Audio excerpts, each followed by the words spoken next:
하나님께서 우리에게 주시는 하나님의 말씀을 같이 보도록 하겠습니다. 마태복음 5장 13절에서 16절의 말씀입니다. 마태복음 5장 13절에서 16절의 말씀을 우리가 함께 교독하도록 하겠습니다. 신약성경 6페이지 정도에 있습니다. 같이 교독합니다. 너희는 세상의 소금이니 소금이 만일 그 맛을 잃으면 무엇으로 짜게 하리요? 후일에는 아무 쓸데없어 다만 밖에 버리고 사람에게 밟힐 뿐이니라. 너희는 세상의 빛이라. 산 위에 있는 등대가 숨기지 못할 것이요 사람이 등불을 켜서 말 아래 두지 아니하고 등경 위에 두나니 이러므로 집안 모든 사람에게 비치느니라.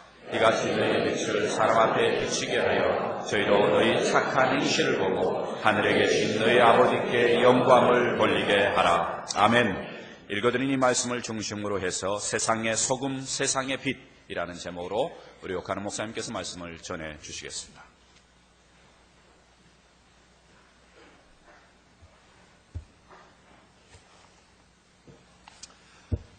우리가 예수님을 알기 전, 또 우리가 하나님의 말씀을 깨닫기 전에는 이 세상이 얼마나 썩었고 얼마나 어두운가를 잘 몰랐습니다. 그러나 우리가 예수님 앞으로 조금씩 다가오면서 이 세상이 얼마나 영적으로 썩어 냄새나는 곳인가, 또 얼마나 캄캄하고 어두운 곳인가를 조금씩 알게 되었습니다.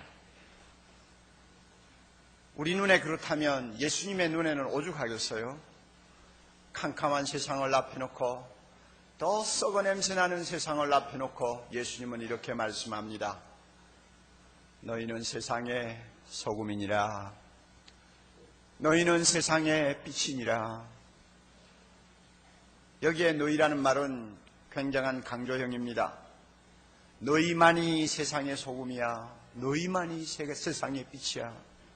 아무리 세상이 썩고 어두워도 나는 너희만을 믿어. 왜냐하면 너희들은 세상의 소금이요 너희들은 세상의 빛이기 때문에 나는 너희들만 믿어 하는 의미가 이 말씀 안에 들어있습니다. 도대체 이 너희가 누굽니까?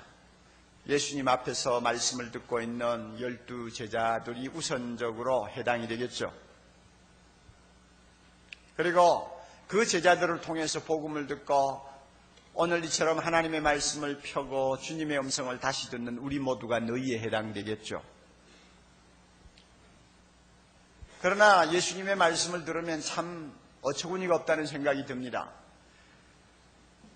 예수님이 그렇게 기대를 갖고 너희만이 세상의 소금이야, 너희만이 세상의 빛이야 하는 그 대상 12명, 세상적으로 보면 얼마나 초라한 사람들입니까? 배운 게 있나요? 가진 게 있나요? 기댈 것이 있나요? 아무것도 없는 사람들, 그 별 볼 일 없는 사람들을 놓고 마치 이 세상의 내일이 그들의 어깨에 있는 것처럼 주님이 말씀하시는 거 보면 이해가 되지를 않아요. 우리 역시 마찬가지입니다. 제자들에 비해서 우리야 뭐 여러 가지 면에서 나은 점이 참 많죠. 배우기도 많이 배우고 어떤 면에서는 그때 그 당시 제자들 믿음보다도 훨씬 우리 믿음은 좋죠. 그렇지만 이 캄캄하고 썩은 냄새나는 이 세상이라고 하는 괴물 앞에 우리 자신을 놓고 보면 얼마나 초라해 보입니까? 얼마나 작아 보입니까? 무슨 빛을 발할 수 있으며 무슨 소금 노릇을 할 것 같습니까? 그럼에도 불구하고 우리를 조용히 주님께서 내려다보시면서 나는 너희만 믿어. 왜냐하면 너희는 세상의 소금이야. 너희만이 세상의 빛이야. 너희마저 없다면 이 세상은 소망이 없어 절망이야 하는 말씀을 하고 계시니 참 어떤 면에서는 부담도 되고 또 어떤 면에서는 참 주님이 우리를 너무 잘 봐주심에 대해서 감격도 하고 긍지도 갖게 됩니다. 예수님은 팔복을 가지고 먼저 자기를 따르는 제자들의 성품이 어떠해야 할 것을 가르쳐 주셨죠. 마음이 가난해야 된다고 했죠.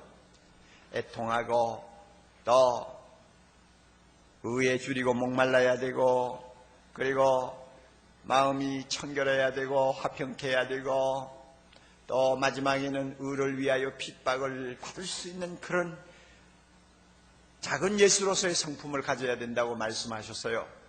그 다음에 너희들이 이와 같은 성품을 가진 나의 제자가 되면 이 세상에서 너희만이 소금이요 너희만이 빛이 될 수 있다는 말씀을 이어서 하는 것입니다.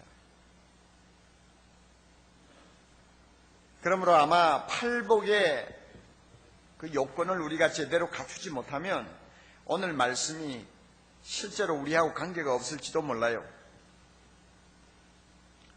성령께서 우리 모두에게 예수님을 닮은 팔복의 성품을 다 이 시간 다시 한번 갖추어 주시기를 바랍니다. 부족한 것도 많고 안 되는 것도 많지만 성령께서 이 시간 우리 마음을 감동하시고 우리로 하여금 은혜의 보좌 앞으로 인도하시면 내 힘으로 갖출 수 없었던 것 주님의 은혜로 갖추어지는 것을 믿습니다. 여러분 소금 잘 아시죠? 소금은 짠맛이 특징입니다. 그 짠맛 때문에 방부제 역할을 합니다.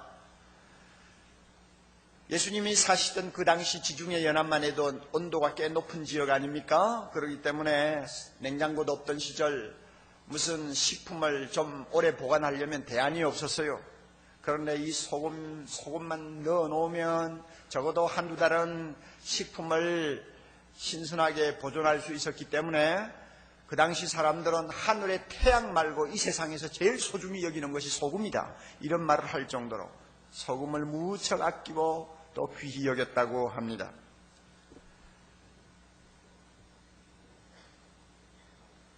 썩지 않게 하는 이 방부제의 특성, 이것은 마치 예수님을 잘 믿는 하나님의 자녀가 이 세상에서 다른 사람에게 인격적으로 끼치는 감화와 비슷한 데가 있습니다. 우리가 어떤 사람들 세계에 들어가서 가만히 있으면 줘도요, 우리는 그들에게 좋은 영향을 미칠 수가 있습니다. 마치 짠맛이 들어가서 고기나 음식물의 신선도를 유지하듯이, 썩지 않도록 하듯이 우리가 가만히 있기만 해도요, 우리를 통해서 내비치는 예수 그리스도의 성품 때문에 다른 사람이 좋은 영향을 받아요. 그들의 마음에 이런 생각을 합니다. 야, 어딘가 다른 데가 있구만. 나도 좀 저래봤으면 좋겠네 하는 감동을 받습니다. 어떤 면에는 소극적이긴 하지만 조용히 다른 사람에게 짠맛을 내는 이것 굉장히 중요한 것입니다. 가정 안에 이런 사람이 한두 명만 있어도 그 가정은 절대 사고나지 않습니다. 직장 안에서 이렇게 짠맛을 가진 사람 얼마만 있으면요, 그 직장은 영적으로 어두워지지 않습니다. 더 나빠지지 않습니다. 빛은 뭡니까? 빛은 어두움을 몰아내고 그 가운데 있는 것을 환하게 드러내는 특징을 갖고 있습니다. 빛은 그 특성상 굉장히 직선적이고 적극적입니다. 어두움 앞에서 머뭇거리는 빛을 우리는 본 일이 없습니다. 예수님이 세상에 계실 때는 세상의 빛이었습니다. 예수님 때문에 우리는 하나님을 볼 수 있었습니다. 예수님 때문에 우리 자신의 진면모를 볼 수 있었고, 예수님 때문에 우리가 구원받을 수 있는 길이 어디에 열려 있는가를 발견할 수 있었습니다. 예수님이 세상을 떠나셨어요. 그 대신 이제 그 빛 대신 예수님을 내 마음에 모시고 사는 우리 모두가 이 세상의 빛이 된 것입니다. 예수님이 태양이라고 하면 우리는 그 태양의 빛을 반사하는 예수님의 달입니다. 그래서 에베소 5장 8절 9절에 참 소중한 말씀이 있습니다. 너희가 전에는 어두움이더니 이제는 주 안에서 빛이라. 너희가 누굽니까? 예수 믿는 우리 모두죠. 전에는 어두움이더니 이제는 주 안에서 빛이라. 빛의 자녀로답게 행하라. 빛의 자녀들처럼 행하라. 빛의 열매는 모든 착함과 의로움과 진실함에 있느니라. 자, 우리를 빛이라고 그래요. 그러면 우리가 빛인 것을 사람들이 어떻게 알 수 있습니까? 우리의 착한 행실을 보고요, 우리의 진실한 모습을 보고요, 우리의 의로운 행동을 보고 세상이 우리를 빛으로 본다고 말씀했습니다. 그만큼 하나님의 눈에는 우리 모두가 대단한 것입니다. 자, 자기가 소금이라는 사람 손 들어봐요. 아멘. 자, 자기가 빛이라는 사람 손 들어봐요. 아멘. 이 멍청이 같은 사람들, 자, 손 들어요. 아멘. 자, 하나님이 우리를 그렇게 보시지 않아요. 물론 내가 볼 때 이거 내가 무슨 빛이냐 소금이냐 냄새만 안 나도 좋겠다 뭐 이런 생각을 할지 모르지만 하나님이 우리를 얼마나 크게 보시는지요. 너희만이 세상의 소금이야. 너희만이 세상의 빛이야. 너희 없으면 나는 소망도 없어. 이 세상에 소망도 없어. 나는 기대도 하지 못해 하는 말씀을 하시지 않아요. 다시 한번 소금이라는 사람 손 들어보세요. 자, 빛이라고 하는 사람 손 들어보세요. 할렐루야. 네. 할렐루야. 네. 자, 이렇게 우리가 빛과 소금이라는 사실을 우리 스스로 확인했으면 이제 좀 더 구체적으로 어떤 영역에서 우리가 소금의 역할을 할까 빛의 역할을 할까 하는 것을 좀 검토할 필요가 있습니다. 세 가지로 말씀드리겠어요. 첫째는 이 세상에서 도덕적인 우위를 지키는 일에 빛과 소금이 되어야 합니다. 도덕적인 우위라는 말 좀 어렵기는 합니다만 여러분 다 이해하실 거예요. 우리가 선악을 앞에 놓고 이것은 선이다 저것은 악이다 하는 것을 분명하게 분별할 수 있는 안목을 가진 사람을 일컬어서 도덕성이 높다 이렇게 말합니다. 그리고 선과 악을 놓고 선을 선택하고 선을 추구하기를 원하는 사람을 보면 도덕성이 건전하다 우리는 이렇게 칭찬합니다. 그러나 선악인지 아니면 선인지 악인지를 제대로 분별하지 못하고 흐리멍덩한 데다가 잘못된 거 선택해서 따라가는 사람 보면 도덕성이 낮다고 말하기도 하고 도덕성이 실종된 사람이라고 말을 하기도 합니다. 우리 예수 믿는 사람은 이 세상 사람들에 비해서 도덕적인 표준이 높아야 됩니다. 도덕적인 우위를 유지해야 합니다. 이것이 대단히 중요합니다. 이것 없다면 우리는 뭐 빛이고 뭐 소금이고 우리는 입에 올리는 것 자체가 부끄러운 일이 될 것입니다. 요즘 가만히 보면 특히 젊은이들 세계에 어떤 경향이 있는가 하면 이 도덕적인 표준을 자꾸 하향 조절하려고 하는 경향이 있어요. 그 좋은 예가 우리는 안 그러겠지만 밖에 있는 젊은이들 보면 절대라는 말이 붙는 걸 싫어해요. 절대신? 무슨 절대신이냐? 절대선? 요사의 세상에 무슨 절대선이 있냐? 절대악 하면 아니 뭐가 절대악이냐? 이렇게 거부 반응을 일으킵니다. 왜냐하면 도덕적인 표준을 자꾸 끌어내림으로써 자기가 부담을 덜 느끼게 되고 또 그만큼 편하게 생각할 수 있기 때문입니다. 그래서요 각자가 제 좋은 대로 도덕성을 디자인하려고 합니다. 심지어 절대선이신 하나님을 놓고도 필요하면 나의 하나님 하고 부르지만 필요 없다고 생각하면 내가 하나님 하는 건방진 소리를 하는 것이 오늘날 현대인이에요. 이렇게 되다 보니까 변덕스러운 인간성 비슷하게 도덕적인 표준도 왔다 갔다 하는 것입니다. 여러분 피부로 느끼지 않습니까? 도스토옙스키가 러시아의 문호 카라마조프의 형제라는 책에서 그가 한 말이 옳아요. 우리가 하나님을 밀어내버리면 모든 것이 허용된다. 우리가 하나님을 밀어내면 그 자리는 모든 것이 허용된다. 선이고 악이고 없어요. 무엇이든지 다 허용이 되는 거예요. 그래서 경우에 따라서는 선이 악이 될 수도 있고 악이 선이 될 수도 있고 제 마음대로 바꿀 수도 있는 거예요. 렛벨만 갖다 붙이면 무엇이든지 다 되는 거예요. 오늘 우리 주변이 점점 그렇게 되어가지 않나 하는 참 아찔한 생각을 하게 됩니다. 정직을 예로 든다면 대부분 요즘 볼 때 사람들에게는 어디까지가 정직인지 분명하지가 않는 것 같아요. 정직하면 어디까지가 정직이냐 분명하지를 않아요. 상황에 따라 이럴 수도 있고 저럴 수도 있다고 하는 생각들을 마음에 감추고 있는 것을 봅니다. 벌써 표준이 흐릿해진 것이요. 흑과 백을 구별할 수가 없다는 이야기입니다. 그러나 여러분 우리는 어떠해야 됩니까? 여기에 따라가면 안 돼요. 우리의 표준은 하나님이 정해주신 율법의 표준입니다. 거짓 증거하지 말라. 그게 뭔지 너무 잘 알아요. 그러므로 거짓을 우리는 미워합니다. 거짓을 거부합니다. 우리는 참과 거짓을 막 뒤섞어 놓고 살기를 원치 않습니다. 분명히 거짓은 배격하고 참을 따라가려고 하는 자세를 갖습니다. 서로 그렇게 하다가 우리가 바보스럽게 보여도 손해를 보아도 진실과 거짓을 혼돈하면서 살기를 원치 않습니다. 우리가 이런 도덕적인 우위를 유지하겠다고 하는 강한 의지가 있을 때 비로소 이 세상에서 소금이 될 수 있고 빛이 될 수 있는 것입니다. 조지 바나라고 하는 리서치 센터가 미국에 있습니다. 주로 기독교 세계를 대상으로 해서 여론조사를 많이 하고 또 상당히 신빙도가 높은 기관입니다. 거기에서 내놓은 데이터 하나를 보니까 굉장히 참 가치 있는 데이터라 하는 생각이 드는 것이 있었습니다. 그들이 말하기를 뭐라고 하냐면 예수 믿는 사람들이 사회적으로 영향력을 가진 존재가 되기 위해서는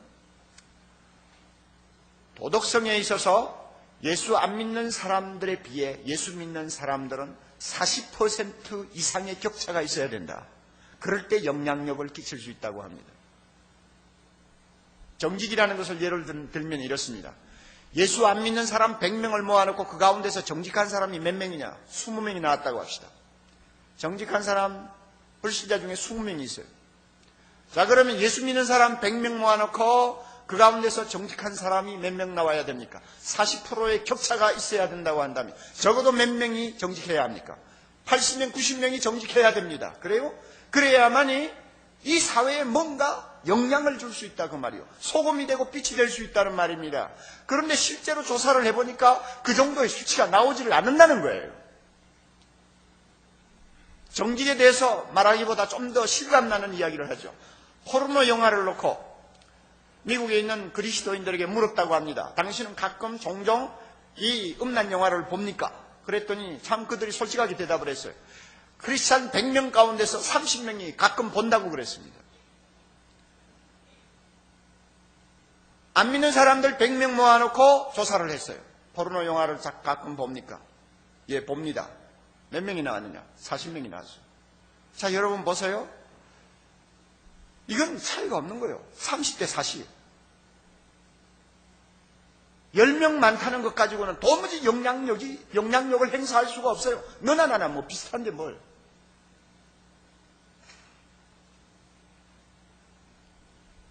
우리가 우리 주변을 돌아보면 이렇게 비슷해요. 그리고 약간 나은 것 같아요.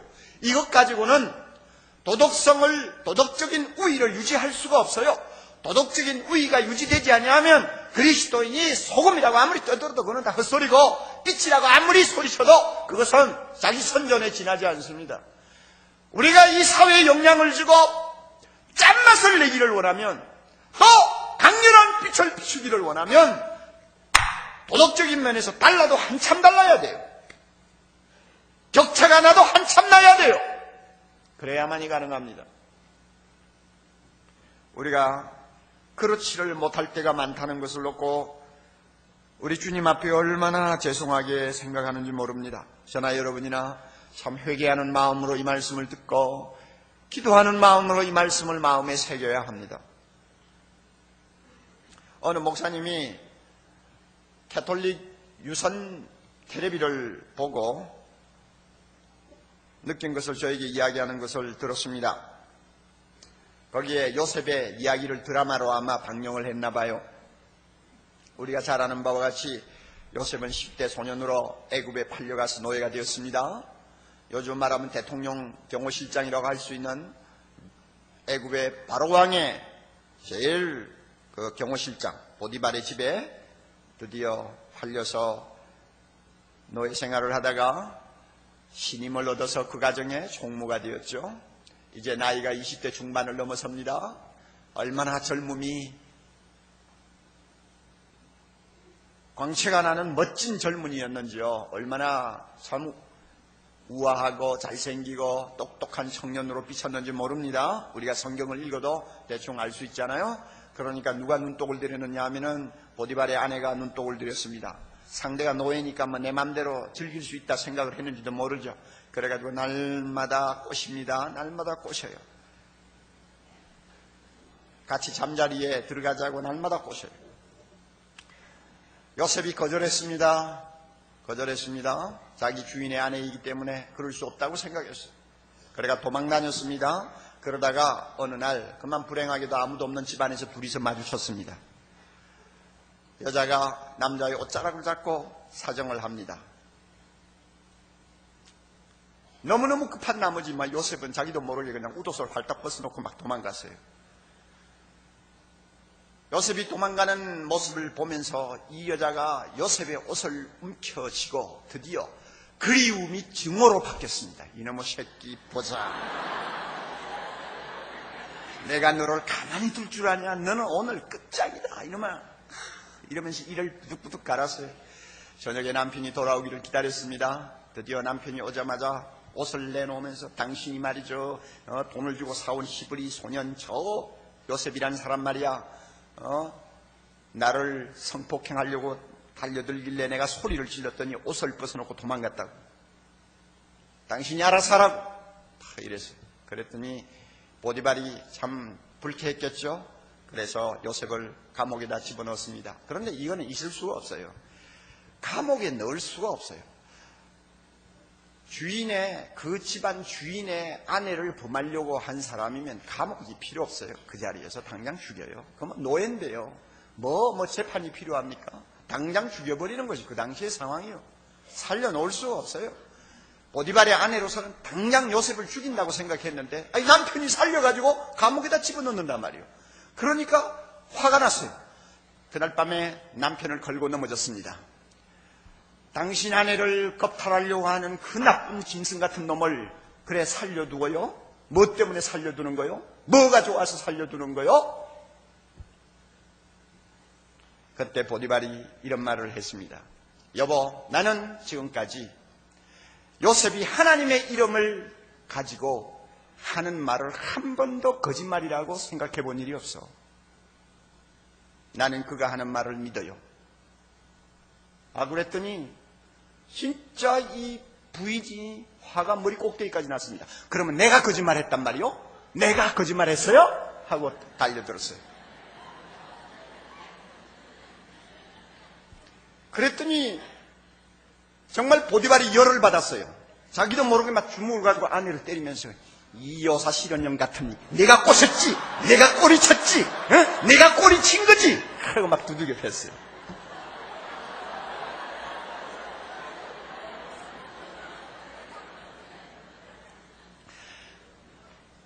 굉장히 실감나는 사실 묘사라고 저는 생각을 합니다.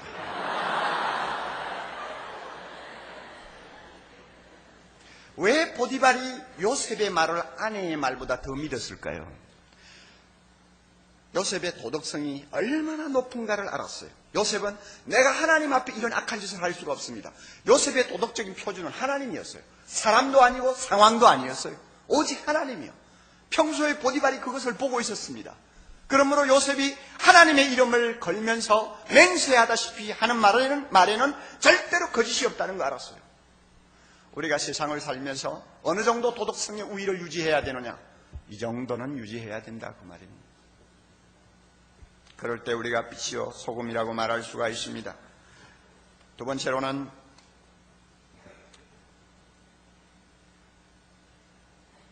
복음을 담대히 전해야 합니다. 복음은 그 자체가 부패를 막는 소금이요, 예수 그리스도의 십자가의 복음은 그 자체가 어두움을 몰아내는 빛입니다. 그러므로 우리가 언제 가장 짠맛을 낼 수 있느냐? 전도할 때입니다. 우리가 언제 강한 빛을 불신자들의 세계에 비칠 수 있느냐? 예수 믿으라고 말할 때입니다. 이걸 꼭 기억하세요. 뿐만 아니라 전도는 소금을 많이 만들어내는 생산 작업입니다. 한 사람이라도 더 예수 믿게 했다면 그 사람이 소금이 되는 거 아니에요. 한 사람이라도 더 전도하면 그 사람이 빛이 되는 거예요. 그래서 예수 믿는 사람이 늘어날수록 이 땅에는 소금이 많아지고 빛이 많아지는 것입니다. 이것만큼 대단한 게 어디 있어요? 지난 50년 동안 우리 한국 교회가 복을 받은 것이 참 많은데 그 가운데서 진짜 복을 받은 것이 뭐냐? 교회 부흥입니다. 50년 전만 해도 한국 교회에 믿는 사람이 불과 30만 명밖에 안 됐어요. 그러나 10년 지나니 300만이 되고 조금 더 지나니 800만이 되고 얼마나 많은 사람이 예수를 믿고 돌아왔습니까? 물론 이렇게 수적으로 많아짐에 따라서 냄새나는 일들도 가끔 있었습니다만 그것은 어디까지나 한 모퉁이의 일이고 대부분의 성도들은 사회의 이곳저곳에서 빛이 되려고 노력했고 소금이 되려고 혼신의 힘을 다 기울이고 기도하며 산 것 우리가 잘 압니다. 예수 믿는 사람만큼 회개하는 사람 봤어요? 예수 믿는 사람만큼 양심을 바로 가지려고 애쓰는 사람 봤어요? 예수 믿는 사람만큼 하나님을 두려워하는 사람 봤어요? 대다수의 그리스도인들은 오늘도 이 땅에서 소금이요 빛이 되고 있습니다. 그러므로 우리 열심히 전도해야 돼요. 전도해서 더 많이 만들어야 돼요. 전 국민을 복음화시켜서 다 하나님 앞에서 빛이 되고 소금이 되도록 해야 합니다. 이 일을 위해 우리가 앞장서야 돼요. 그럴 때 우리가 빛이 되고 소금이라고 할 수 있습니다. 세 번째로 우리는 자연 보호에 앞장설 수 있어야 소금이고 빛이 될 수 있습니다. 여러분, 미래를 걱정하는 세계 석학들의 논문이나 책을 손에 잡히는 대로 몇 개만 뽑아가지고 한번 읽어보세요. 똑같은 말 하는 것을 들을 수 있습니다. 21세기에 인류의 존립을 위협할 수 있는 가장 무서운 적이 뭐냐? 환경오염이다. 모두가 다 말합니다. 인류가 멸종하느냐, 인류가 살아남느냐를 좌우할 수 있는 가장 무서운 적이 말이죠. 그것을 결정할 수 있는 무서운 요인이 환경오염이라고 그래요. 여러분 15년, 20년 전만 해도 이 교회 개척할 당시만 해도 누가 생수를 마신다고 하면 야 웃기네 저거. 뭐가 수돗물이 어째서 생수 마시냐? 돈이 아마 너무 나만 넘어가지고 뭐 감당을 못하나 보지. 우리는 이렇게 욕했어요. 그런데 오늘날 보세요. 생수 마시는 거 상식 아니요. 생수를 안 마시는 사람 보면 눈이 둥그래가지고 저 큰일 날 텐데 이러잖아요. 세상이 얼마나 변해버렸습니까? 20년 전에 남의 이야기같이 들리던 것들이 오늘날 지금 우리 현실의 발등에 떨어진 불이 되어버렸어요. 우리가 더 잘 먹고 더 많이 즐기기 위해 자연을 함부로 파괴한 결과 온도는 점점 올라가고 날씨는 어떻게 변할지 알 수 없는 무서운 공포의 대상이 되어버리고 그래서 세계 곳곳에 끔찍한 재앙을 불러일으키고 동시에 생태계는 혼란에 빠져가지고 1년에 몇백 종씩 생태계가 지구에서 사라지고 있어요.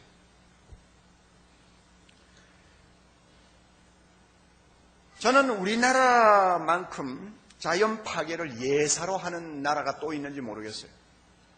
우리나라 사람만큼 후손의 내일을 걱정하지 아니하는 무감각한 백성이 또 있는지 모르겠어요. 내 하나 잘 살다 가면 그만이다 하는 식인 것 같아요. 서울 변두리에 있는 가수원 이야기 들으셨죠? 벌이 자꾸 없어져요. 나비가 자꾸 사라져요. 그러니까 열매가 안 맺는 거요.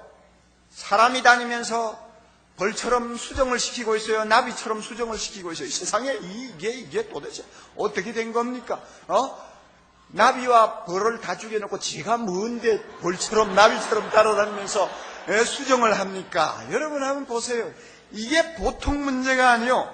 야생동물 바다고기는 점점 씨가 말라갑니다. 하천은 썩어가고요. 지하수마저 오염이 되어가지고 먹을 수가 없고 심지어 먹을 수 없는 그 물 자체도 점점 양이 줄어가서 나중에는 어떤 일이 일어날지 모르는 끔찍한 상황을 우리 눈앞에 두고 있어요.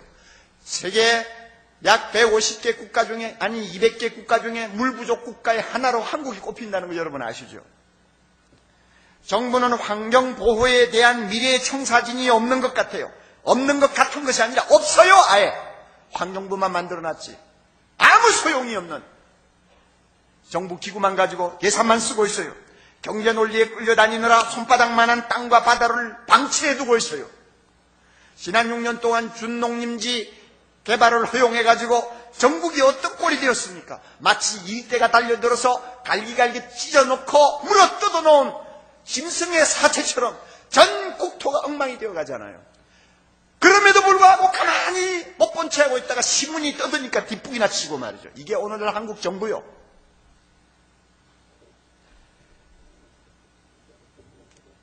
우리만 잘 살면 돼요?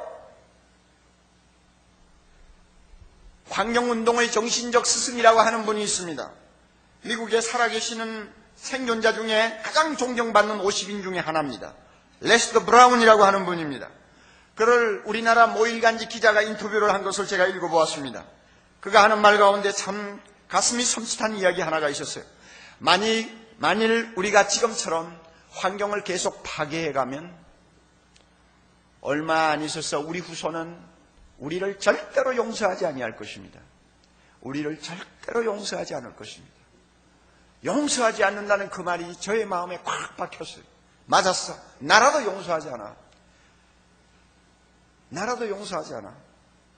앞으로 20년, 앞으로 30년 후 우리 후손들이 우리가 함부로 파괴하고 오염시킨 자연으로 인해 온갖 재난을 겪으며 고통을 당할 때 그들이 조상들의 무덤에 와서 침을 뱉지 않는다고 누가 장담하겠어요? 자기만 잘 살다 갔지 후손의 행복은 조금도 생각하지 아니한 짐승보다 못한 조상이라고 그들이 저주하지 않는다고 누가 장담할 수 있습니까? 오늘 우리가 이런 저주를 받을 수 있는 짓들을 하고 있습니다. 이것이 우리나라 사람들이요. 그러므로 여러분, 지금부터라도 우리 모두는 파괴되어가는 자연 앞에 심각한 고민을 안고 실험해야 합니다. 하나님이 6일 동안 창조하셔서 우리에게 남겨주시고 하사하신 이 아름다운 자연농산, 이 하나밖에 없는 지구를 놓고 우리가 이것을 살리기 위해, 보존하기 위해서 우리 자손에게 아름다운 땅을 물려주기 위해서 내가 어떻게 해야 빛이 되고 소금이 될 수 있는가를 고민해야 합니다. 무엇보다도 여러분 자연을 사랑할 수 있기를 바랍니다. 하나님이 만약에 지금 성경을 쓰신다면 이 말을 반드시 첨가할 것 같아요. 먼저 하나님을 사랑하라. 둘째는 내 이웃을 내 몸과 같이 사랑하라. 셋째는 자연을 내 몸과 같이 사랑하라. 틀림없이 삽입할 것 같아요. 자연을 사랑합시다. 한 포기의 풀도 사랑하는 눈으로 봅시다. 별것 아닌 잡목이라도 마치 자녀를 쓰다듬듯이 쓰다듬어 주면서 사랑합시다. 조그만한 다람쥐 한 마리라도 내 자식을 보듯이 그것을 보면서 아끼고 소중히 여깁시다. 자연을 사랑해야 이 자연을 우리가 살릴 수가 있습니다. 이 자연을 더 이상 괴롭히지 아니할 수가 있습니다. 여러분, 욕심을 좀 이제는 버립시다. 사치하지 맙시다. 모피를 수입하는 제일 첫 번째 나라가 어디지요? 어느 나라요?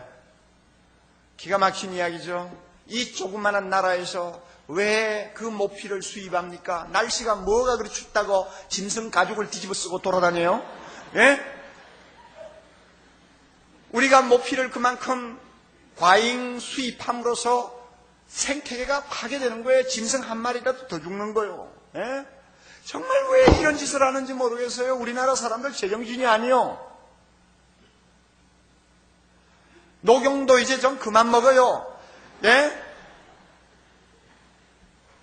곰수비개도 이제 먹지 말아요. 여기에 한의사 하시는 분들 죄송합니다만 이제 그거 정도 먹어도 돼. 안 먹어도 돼요. 그래도 뭐 다 건강해서 80까지 사는 세상에 얼마나 더 살겠다고 그렇게 하단들이요. 우리가 그런 걸 자꾸 탐함으로써 생태계가 파괴돼요. 야수라도 우리가 멸종을 시키면 안 됩니다. 야수가 멸종되면 그만큼 생태계는 균형을 잃어버립니다. 우리의 사치하는 우리의 습관을 버리고 좀 절제하고 검약하고 우리가 우리 자신을 좀 더 적게 먹고 적게 쓰는 방향으로 우리가 노력을 해야 합니다. 너무 큰 집 가지려고 하지 마세요. 30평에 사나 40평에 사나 50평에 사나 살다 보면 똑같습니다. 30평에 살던 사람이 50평에 산다고 해서 잠이 잘 오는 것도 아니고요. 50평에 사는 사람이라고 해서 특별히 마음이 평안해가지고 천국을 이루는 것도 아닙니다. 살아보세요. 아무것도 아니요. 그럼에도 불구하고 식구는 불과 2명, 3명밖에 안 되면서 왜 집을 자꾸 늘려요? 우리가 10평을 더 늘려서 살면 우리가 그만큼 이 땅, 이 나라 좁은 땅을 10평을 잡아먹는 거예요. 그것을 유지하기 위해서, 넓은 집을 유지하기 위해서 기름을 얼마나 떼야 됩니까? 여러분, 물을 얼마나 써야 됩니까? 왜 그렇게 낭비하면서 자연을 파괴하고 있어요? 우리 그런 짓 하면 안 돼요.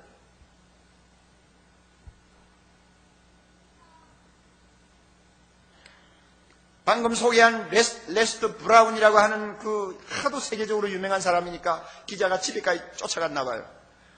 세계적으로 유명한 사람이니까 어떻게 사나 싶어서 갔더니 방 하나에 하나가 있는 작은 허름한 아파트에 살고 있더래요. 그리고 사무실까지 오고 가는 데는 20분씩 걸리는데 걸어서 다니고, 자기에게 있는 교통수단은 자동차가 아니고 자전거 한 대였다고 합니다. 제가 그런 이야기를 들으면 저 자신이 가책을 받아요.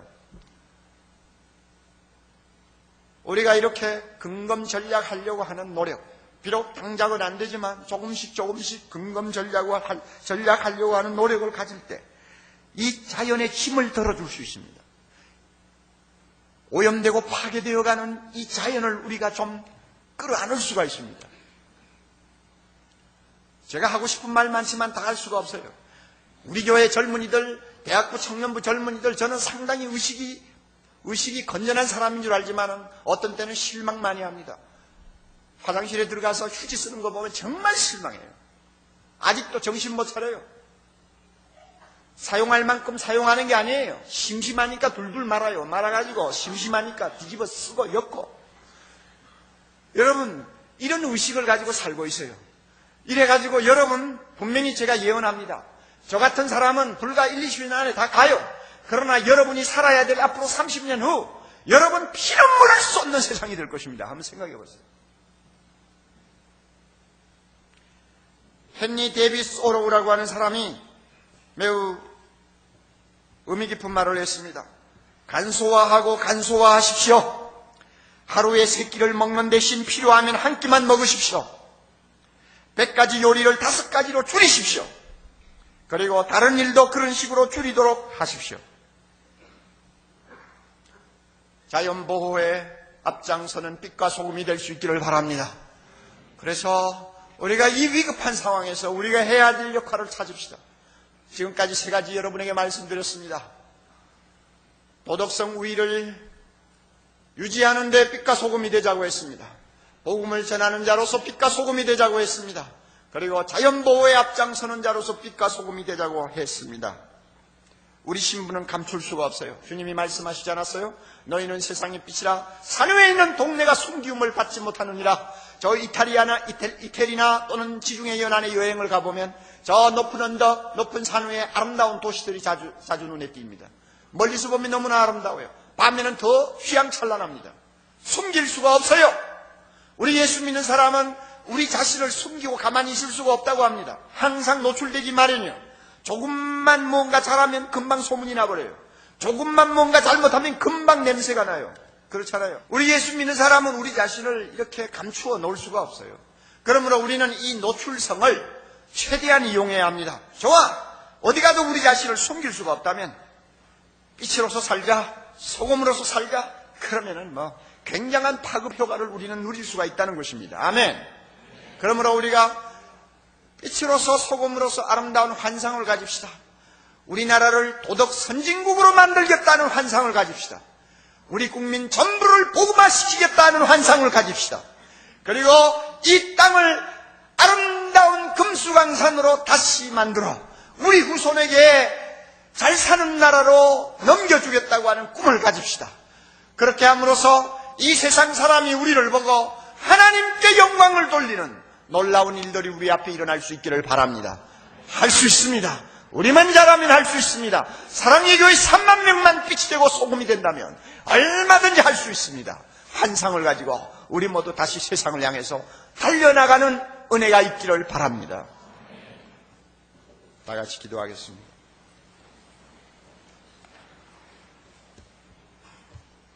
하나님, 아무것도 아니지만 우리를 예수 안에서 불러주시고 어두운 세상의 빛으로 우리를 세워주신 것 감사하며 썩어가는 세상에 소금이 되게 해주신 것 감사합니다. 하나님, 이 시간도 기도합니다. 사실 우리는 지나간 날을 돌이켜보면 소금답게 살지 못했습니다. 빛답게 살지를 못했습니다. 아버지, 그러나 요셉처럼 우리는 좀 더 도도하게 좀 더 고매하게 세상 앞에 우리의 모습을 보여주기를 원합니다. 주님, 사랑하는 이 성도들, 성령께서 감동하셔서 소금과 빛으로서 이 세상을 바꾸어 놓고 하나님께 영광 돌리는 거룩한 백성 되게 인도해 주시옵소서. 우리에게 환상을 주시옵소서. 우리에게 비전을 주시옵소서. 우리 할 수 있습니다. 우리 할 수 있습니다. 주님께서 은혜를 주시기를 원합니다. 우리가 준비한 헌금을 주님께 드리려고 합니다. 드리는 손길마다 복되게 하시고 그들의 간절한 기도와 소원을 들어 100배로 응답해 주시기를 바랍니다. 특별히 비전 헌금을 주님께 드립니다. 다음 세대를 위해 우리가 정성을 쏟고 있사오며 북한에 있는 굶주리는 우리 성도들을 위해 정성을 쏟고 이 헌금을 드립니다. 주여 받아 주시고 드리는 손길마다 복되게 해 주시옵소서. 군문에 나간 젊은이들, 유학 간 젊은이들, 지방에 가 있는 젊은이들, 그리고 앞으로의 진로를 결정하지 못해서 고민하는 젊은이들, 결혼 문제로 하나님 앞에 매달리는 사랑하는 딸들 하나하나 은혜를 주셔서 우리 하나님으로부터 매일매일 응답받는 기적을 체험하게 하옵소서. 예수님 이름으로 간절히 기도하옵나이다. 아멘.